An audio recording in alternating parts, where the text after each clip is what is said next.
Eric asks, Matt, I live in Ohio and am 45 years old. I'm wondering about the best way to proceed with investing $700,000 into real estate to maximize my return and help me quit my current job to pursue real estate full-time or at least part-time. Eric, that's a great question. I love this type of question. The answer is for you, I think, is that this is going to be a numbers game, and here is the approach and the framework that I would encourage you to take in considering this question. So the first thing is to think about this in terms of how much monthly income you need to pay your living expenses. Okay, if you're considering leaving your job, which is awesome, consider how much money do you need to cover your basic living expenses every month. If your job and your paycheck were to go away, how much would you need to live off of? Okay, and then I would encourage you to think about how you could create that much monthly income passively. Okay, by buying and holding rental property that throws off positive cash flow, that throws off passive residual income every month. Okay, so this is very different from active income, right? We're not talking about going out and doing transactional, making transactional income by buying and renovating and flipping properties or working, or, and that kind of stuff. I'm talking about how you can create passive sources of income through buying and holding cash flow rental properties. And the way that I would think about that is with a numbers game. Okay, so just take the number that you need. You need to generate X amount of dollars per month in order to live off of. And if you could do that, then you could leave your job. So let's take some examples. I'm going to throw you some numbers out in terms of actual numbers in terms of properties that our clients are buying, and you can think about this. Look at what the properties cost. So let's just take some round numbers here. Okay, let's say that we're talking about single-family homes that have already been completely renovated. Okay, not distressed properties. We're talking about totally performing properties. So single-family homes, they've already been totally renovated. They have already been leased out to qualified tenants, and they're already performing. Okay, so your total cost is your purchase price to get into the property. You don't have to do additional improvements on top of that. So let's say then that the property purchase price would be about $70,000. Take that as a round number. If you've got $700,000, then if you paid all cash, let's say you could buy 10 single-family homes for $70,000. You can certainly do that in a number of areas in Ohio and a number of other markets around the country. And let's say you're buying them in, I would encourage you not to buy them all in Ohio. I would encourage you definitely to diversify your portfolio and spread that out. But let's say you're buying in low property tax states.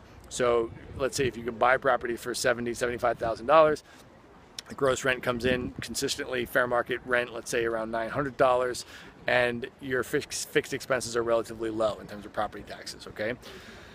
Then you want to factor in a vacancy and maintenance expense. Estimate that. Assume that it will happen every single month. Make sure that you do not forget that part.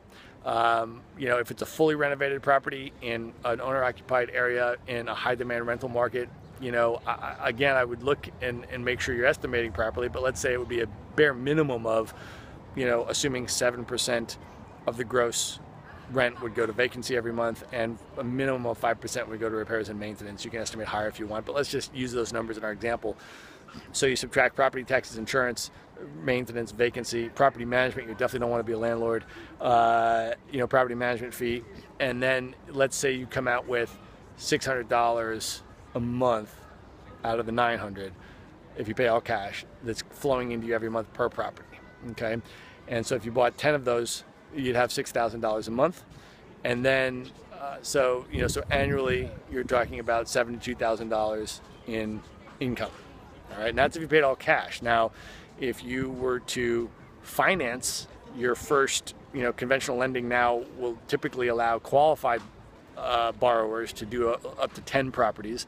Most of our clients are getting loans with about 20% down on their first 4 properties, and then about 25% down on properties 5 through 10. So if you were to leverage, that would allow you to buy more properties, and it would increase, your total cash on cash return because you're putting less money down on the first 10.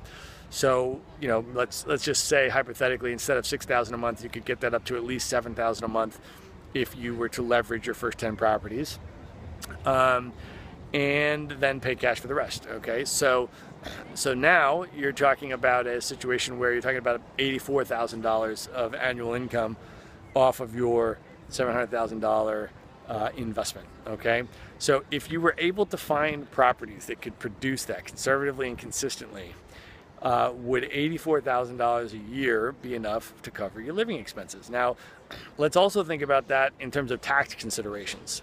Okay, now $84,000 in passive rental income is very different than $84,000 in earned income from a W-2 job. Okay, so if you make I don't know, $130,000, $120,000 at your job, you pay almost a third of that in or more, right? If you're paying state income tax as well, to the government. Okay, so your actual take home, to take home $84,000, you might have to make, I don't know, over $130,000 or so, right?